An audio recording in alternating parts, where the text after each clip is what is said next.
Non si ferma l'attività di volontariato nel Sorano. Dopo le numerose iniziative volte alle donazioni alimentari, con la fase 2 arriva anche il momento di proteggersi. In questo campo notevole è stata l'azione di un'azienda che si occupa anche di stampa 3D nella città di Sora e che, sfruttando le nuove tecnologie, ha effettuato una consegna di scudi facciali alla Protezione Civile insieme all'associazione no profit Iniziativa Donne.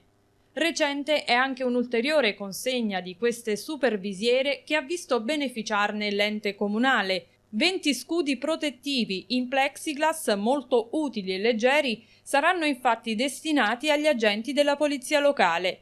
L'associazione no profit Iniziativa Donne non è nuova nel promuovere progetti per il sociale e la solidarietà. Ultima e non meno importante di molte proposte, la nuova campagna di sensibilizzazione sul tema oncologico Mi taglio i capelli e dopo l'emergenza aiuto te. Il progetto proposto al territorio nasce per sostenere l'iniziativa Banca dei Capelli, che ha un importante risvolto sociale: mettere a disposizione dei pazienti oncologici che ne facciano richiesta parrucche inorganiche.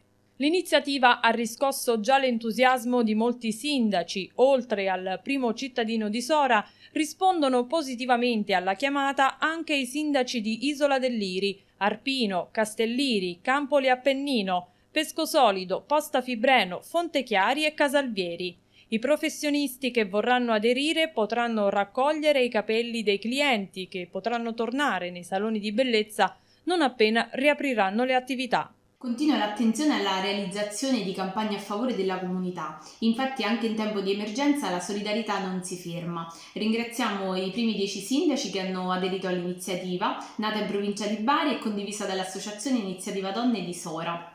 Aiutare è possibile grazie alle vostre donazioni e ringraziamo anche i parrucchieri e le parrucchiere che aderiranno all'iniziativa.